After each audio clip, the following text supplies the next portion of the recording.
Anda kembali di Apa Kabar Indonesia Siang, pemirsa. Dalam segmen One Hot Topic hari ini masih membahas mengenai perkembangan kasus pembunuhan berantai dengan modus dukun penggandaan uang di Banjarnegara, pemirsa. Setelah ditangkap oleh pihak kepolisian pada hari Minggu lalu, sejumlah fakta terkuak. Salah satunya dari hasil wawancara rekan kami, Budi Zulkifli, dengan Mbah Slamet, sang dukun pencabut nyawa. Berikut kami hadirkan cuplikannya. Saja bertanya kepada Mbah Slamet mengenai kasus ini. Mbah Slamet, selamat pagi, Mbah. Pagi, Pak. Ya, bagaimana kabarnya Mbah hari ini? Alhamdulillah sehat, Pak. Mbah Slamet, kita ingin tahu ya. Kemarin dalam penjelasannya Mbah Slamet katanya benar-benar lupa mengenai identitas para korban itu. Itu gimana ceritanya, Pak? Ya betul, karena sudah lama orang-orang itu yang saya bunuh, jadi saya lupa namanya itu. Ya, Pak. Itu mulai, kalau Mbah Slamet ingat nggak itu pertama kali itu kapan dan yang terakhir kapan, Pak? Itu yang pertama dan terakhir itu masih ingat, Pak. Cuma namanya itu banyak yang lupa gitu, Pak. Kalau yang pertama tahun 2020 benar, Pak? Sekitar itu ya. Berarti yang terakhir yang kemarin 2023. Iya, yang terakhir ini yang dari Bapak Sukabumi Parianto. Ya. Mbak Slamet, itu benar nggak mereka yang menjadi korban ini rata-rata bukan warga dari Jawa Tengah, Pak? Iya, enggak. Ada yang dari Jakarta, dari Tasik gitu, Pak. Ya. Mbak Slamet, boleh diceritakan nggak bagaimana mereka itu bisa sampai bertemu dengan Bapak gitu loh? Dari mana ceritanya? Katanya lewat iklan di Facebook atau gimana, Pak? Ya, ada yang lewat itu iklan dari Facebook, ada yang lewat dari orang, Pak. Mereka itu rata-rata kesini itu niat utamanya ingin cepat kaya atau bagaimana, Pak? Semua tamu yang ke rumah saya itu pinginnya sugih, Pak. Ya. Sebenarnya Mbah Slamet ini punya kemampuan untuk itu atau enggak, Pak? Untuk bisa membuat orang itu bisa benar-benar kaya? Enggak bisa, Pak. Sebetulnya saya itu cuma bohong, Pak. Enggak bisa beneran. Cuma karena dia sudah yakin, jadi dia tak suruh nyari uang, dia mau gitu, Pak. Ya, sampai saat ini pemirsa, pihak kepolisian telah menemukan total 12 korban yang dikuburkan di bukit belakang rumah dari Mbah Slamet Tohari. Dari total korban tersebut, polisi berhasil mengidentifikasi satu orang, pemirsa, bernama Parianto. Sementara dari korban yang belum teridentifikasi, ada 3 orang berjenis kelamin laki-laki dan juga 3 orang berjenis kelamin perempuan. 3 orang lainnya belum diketahui jenis kelaminnya karena sebagian jasad ditemukan sudah berupa tulang belulang. Ya, korban terakhir Mbah Slamet ini bernama Parianto. Warga Sukabumi ini tergiur tawaran menggandakan uang oleh sang dukun, dan pria berusia 53 tahun ini, pemirsa, bahkan sempat beberapa kali bertemu dengan pelaku Mbah Slamet. Aksi sadis Mbah Slamet terbongkar karena sebelum dibunuh, korban sempat mengirimkan pesan WhatsApp kepada anaknya. Dan berbekal dari pesan inilah keluarga korban kemudian melaporkan kasus ini ke pihak kepolisian. Dan pemirsa, yang Anda saksikan di layar berikut ini adalah pesan WhatsApp Parianto kepada pihak keluarga sebelum dinyatakan hilang. Kami hadirkan, ini adalah rangkuman dari isi pesan WhatsApp Parianto kepada sang anak yang sebelumnya sempat dikirimkan Parianto sebelum dinyatakan hilang.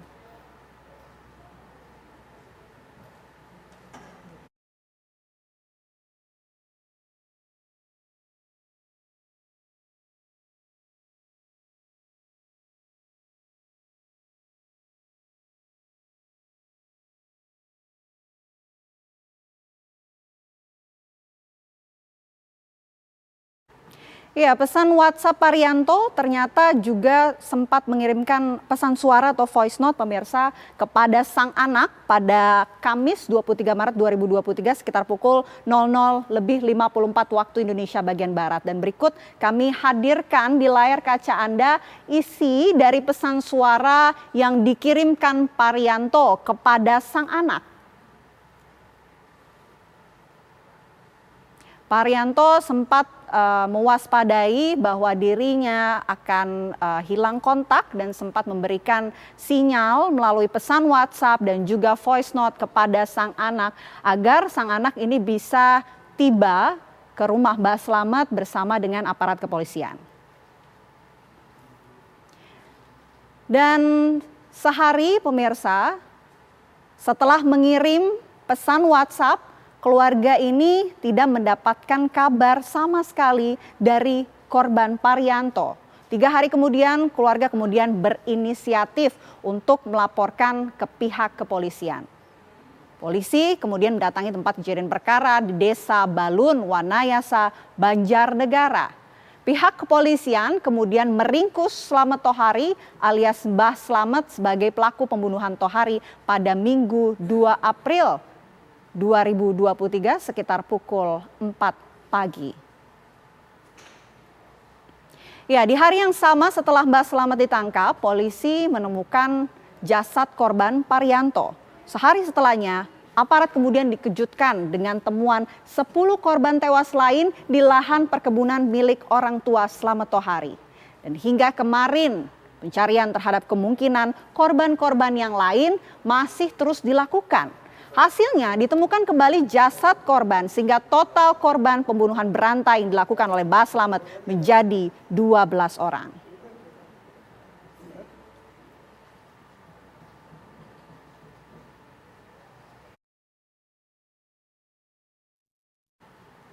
Kami ajak Anda pemirsa untuk mengetahui perkembangan terkini atas kasus penggandaan uang Banjarnegara yang menewaskan 12 orang korban. Kami sudah terhubung dengan rekan kami Ronaldo Bramantyo. Selamat siang Ronaldo, sudah ada informasi terbaru dari pihak kepolisian atas kasus ini? Ya, jumlah korban pembunuhan dukun penggandaan uang oleh tersangka Slamet Tohari di Banjarnegara, Jawa Tengah hingga hari ini polisi pun sampai Selasa kemarin kembali menemukan 2 jenazah hingga total pada hari ini menjadi 12 orang. Nah, setelah 2 korban terakhir yang berhasil ditemukan pada sore Selasa siang lalu, korban ini berjenis kelamin laki-laki dan perempuan. Nah, kedua korban ini ditemukan di dalam satu lubang di lokasi kebun milik Slamet Tohari ini. Pena. Ya, bagaimana dengan 2 korban yang baru ditemukan hari ini? Apakah berhasil diidentifikasi oleh pihak kepolisian mengenai identitasnya? Ya, hingga Rabu siang ini kami belum dapat mendapat informasi dari pihak kepolisian terkait identitas dari 2 korban yang berjenis kelamin lelaki dan perempuan yang berhasil ditemukan kemarin. Begitu, Vena. Pihak kepolisian kan kemarin menemukan adanya korban-korban baru. Apakah masih terus dilakukan upaya pencarian korban lain? Ya, hingga Rabu siang ini polisi belum kembali melakukan pencarian, tapi rencananya kemungkinan besar akan dilakukan kembali. Tapi kami menunggu rilis dari pihak kepolisian, begitu. Ya, bagaimana dengan korban-korban yang lain yang sebelumnya sudah ditemukan? Apakah berhasil diidentifikasi hari ini? Ya, 9 korban yang kemarin berhasil ditemukan, sekarang kondisinya sudah dimakamkan di TPU Desa Balun, Kecamatan Wanayasa. Dan bagi bagi keluarga yang merasa kehilangan, pihak Polres Banjarnegara, Jawa Tengah menghimbau untuk segera melaporkannya. Begitu. Ya, Ronaldo, apakah Anda sudah mendapatkan informasi dari pihak kepolisian potensi titik lain di sekitar kediaman dari Slamet Tohari yang kemudian akan disisir oleh pihak kepolisian karena adanya potensi korban ditemukan? Ya, dari rilis dan dari rilis Polres Banjarnegara pada Selasa sore kemarin, potensi lokasi-lokasi lain dari korban pembunuhan ini tidak ada. Gitu, Vena. Oke, baik, terima kasih Ronaldo Bramantyo melaporkan langsung dari Banjarnegara. Kami tunggu informasi terbaru mengenai update kasus ini. Ya pemirsa, apa kabar Indonesia Siang? Harus jeda terlebih dahulu. Usai jeda kami akan kembali membahas dialog yang sama, topik yang sama mengenai dukun pengganda uang. Informasi selengkapnya sesaat lagi. Juga bisa. Nah ini perlu kami sampaikan kepada teman-teman semuanya. Di 12 temuan mayat, ini baru 1 yang sudah teridentifikasi. Kemudian kemarin kita juga mendapatkan 2 temuan mayat dan diakui oleh tersangka bahwa namanya adalah saudara Irsad. Dan kemudian tadi malam kami juga mendapatkan informasi dari warga masyarakat Lampung bahwa saudaranya pernah hilang, yaitu atas nama saudara Irsad, dan yang perempuan ini kebetulan istrinya bernama Wahyu Triningsih. Nah ini kami sudah mendapatkan sudah dari keluarganya sudah mengirim fotonya, baik Pak Irsadnya dan Ibu Wahyu Triningsihnya, dan ini pun sudah kami cross check kepada tersangka bahwa tersangka mengiyakan bahwa inilah yang telah dibunuh oleh tersangka, yaitu warga masyarakat Lampung. Ya, sekali lagi kita sudah mendapatkan mengidentifikasi 3 mayat, yaitu 3 temuan. Sisanya nanti kami mengharapkan teman-teman semuanya tolong disampaikan, diviralkan bahwa kami Polres Banjarnegara telah memiliki posko pengaduan orang hilang. Jadi teman-teman bisa berkoneksi dengan teman-teman yang lainnya yang merasa keluarganya merasa kehilangan dan pernah berhubungan dengan saudara Tohari. Kami persilakan untuk menghubungi nomor yang sudah kami sebutkan tadi, sehingga betul-betul temuan mayat, ke-12 mayat sisa daripada yang sudah teridentifikasi, yaitu Paryanto, ini sudah kita kirim ke Sukabumi, dan mudah-mudahan ini keluarga daripada Bapak Irsad dan Ibu Wahyu Triningsih ini bisa membawa identitas. Nanti akan kita cross-check dengan postmortem yang sudah didapatkan oleh DVI Dokes dari Polda Jawa Tengah. Nanti kita bisa mendapatkan antemortemnya, kita cross-check. Kalau betul akan kami serahkan kepada pihak keluarga. Kami tidak bisa hanya sekedar menyerahkan mayat saja tanpa adanya antemortem, nggak akan bisa, nggak akan kita serahkan. Sekali lagi saya mohon kepada warga masyarakat seluruhnya yang merasa kehilangan saudaranya yang pernah berhubungan dengan Tohari, kami persilakan menghubungi kami posko pengaduan kehilangan orang hilang di Banjarnegara. Demikian. Ada yang pertanyaan dari teman-teman? Dan Pak, sudah ada informasi belum total berapa orang yang melaporkan keluarga hilang? Total saat ini baru 3 Mbak ya. Yang 1 sudah kita kirimkan ke Sukabumi. Ini yang 2 orang ini dari warga Lampung. Alhamdulillah juga teman-teman dari wartawan menginformasikan sama kita. Ini mudah-mudahan betul, karena tersangka sudah mengakui ini betul-betul bahwa korban yang telah dibunuh oleh saudara Tohari. Nah, mungkin bagi teman-teman yang lain, saudara-saudara yang lain yang merasa kehilangan dan memberikan informasi berupa gambar, foto daripada keluarganya, dan akan kami cross-check dengan tersangka. Kalau tersangka itu bisa mengidentifikasi, mengakui, nah ini bisa membawa identitas yang lain seperti KTP, ijazah dan sebagainya. Maksud saya sudah ada berapa orang atau berapa keluarga yang melaporkan? Baru 2 ini, baru 2. Itu dari mana saja? Dari Lampung. Dua-duanya dari Lampung. Ini suami istri kebetulan, Pak. Maksud saya gini, Dan, sudah ada berapa orang yang melapor ke Polres Banjarnegara kalau keluarganya hilang? Sementara baru 2. Ini kan baru kita buka, Pak. Okay. Baru kita buka posko ini, kita baru menerima aduan dari masyarakat baru 2. Nah ini dengan adanya dengan dibukanya posko ini, mudah-mudahan khalayak masyarakat tahu. Yang kami ketahui dari tersangka itu yang pertama dari Tasikmalaya, mungkin warga Tasikmalaya ada yang pernah saudaranya berhubungan dengan tersangka, silakan. kemudian dari Palembang, dari Cirebon, dari Jakarta, kami persilakan menghubungi posko. Pak, Ada lagi? saya Budi dari TV One ingin minta penjelasan lagi. Berarti kan masih ada 9 ya yang belum diketahui sama sekali. Masih ada 9. Bisa diperjelas lagi 9 ini apakah minimal sudah diketahui berasal dari mana berdasarkan pengakuan dari Mbah Slamet ini? Baik, terima kasih. Berdasarkan hasil pengakuan daripada tersangka bahwa untuk nama-namanya untuk sampai saat ini tersangka sendiri masih banyak lupanya daripada ingatnya. Kalaupun ingat tadi pagi ya berubah-berubah kan, tahu namanya selang 1 jam berubah lagi. Makanya kami tidak bisa memberikan informasi terkait identitas nama. Tapi kalau asal kami sebutkan tadi dari Palembang, dari Tasikmalaya, Cirebon, Lampung sudah ada, kemudian Jakarta, Tasikmalaya. Nah ini kami persilakan teman-teman kalau bisa diviralkan. Siapa tahu nanti teman-teman wartawan saling komunikasi nanti untuk menginformasikan kepada kita. Kalau bisa nanti identitas daripada korban dikirimkan kepada kita, dikirim ke WA.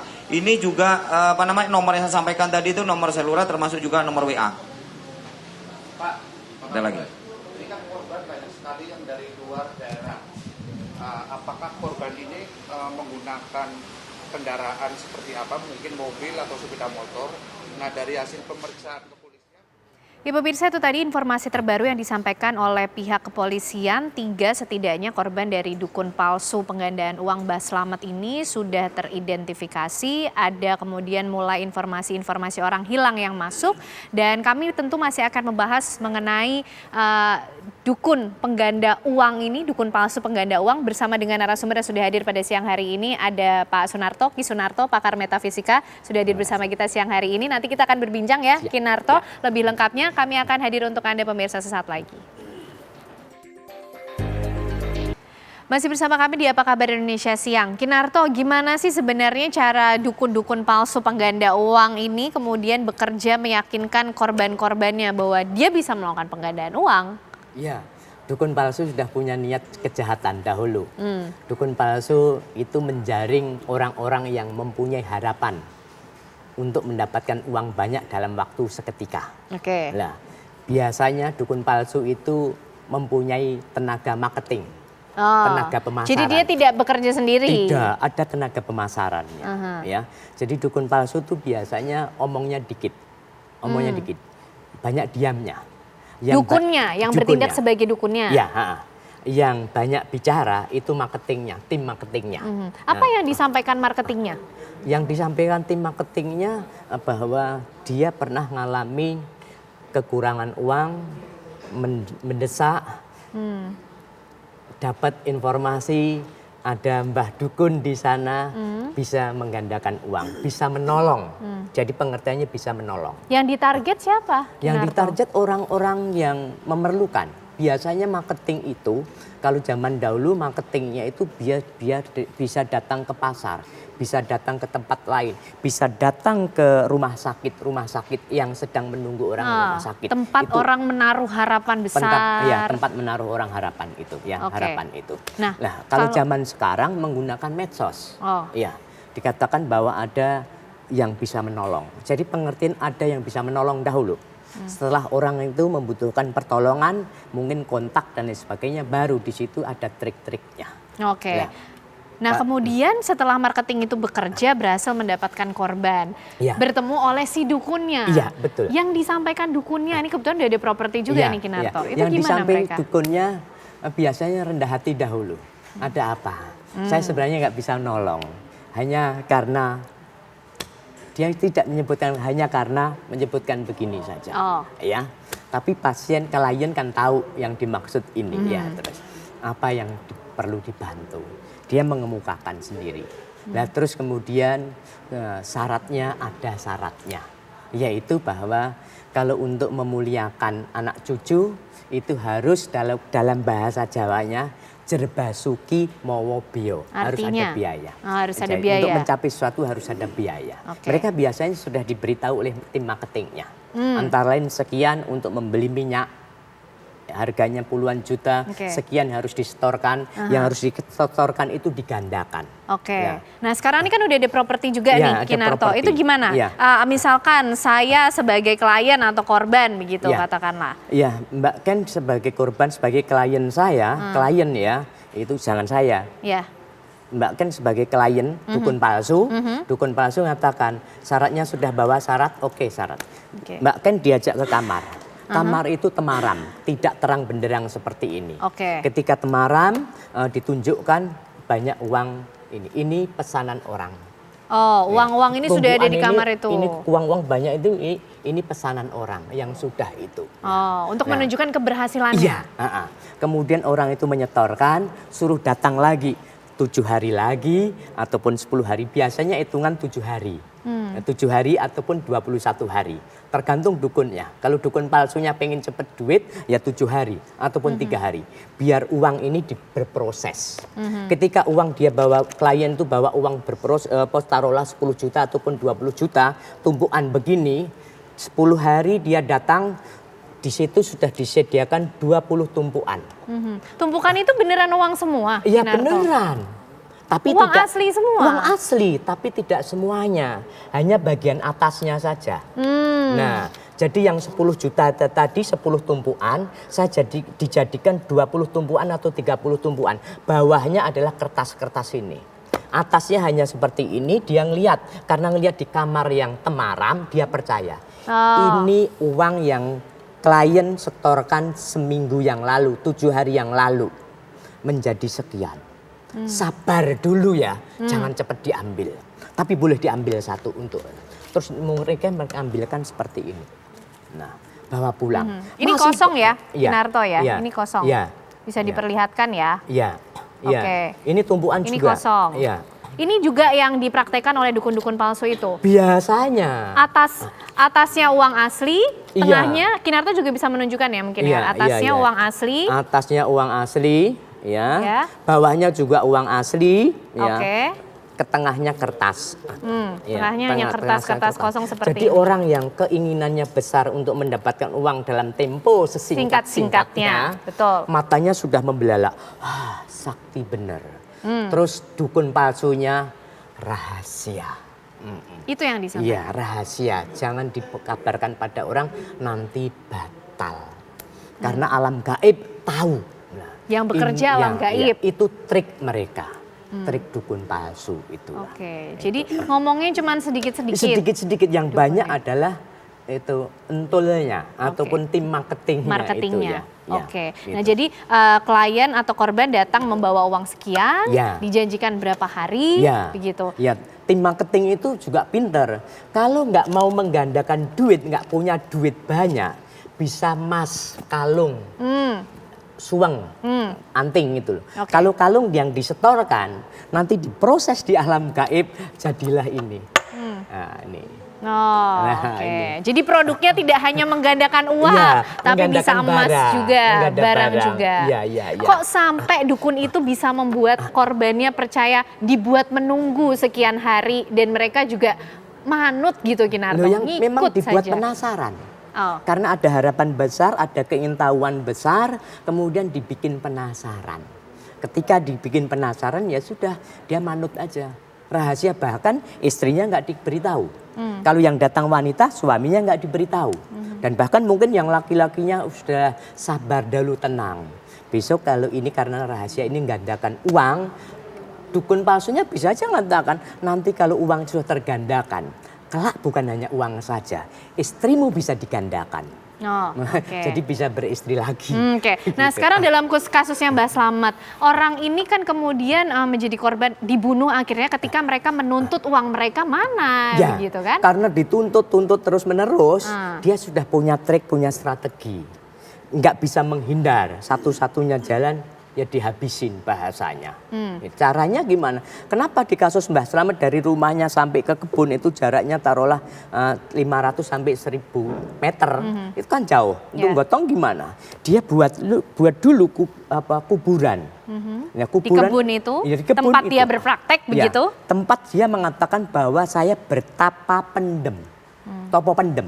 Ya. Menguburkan diri. Menguburkan diri. Dan bahkan kemungkinan dia bisa dukun si palsu itu bisa ngasih tahu, kamu datang sini malam-malam sore-sore, saya ada di kuburan sana. Oh. Nah, si dukun palsu itu bisa triknya bisa tiduran di tanah yang sudah dibuat kuburan itu.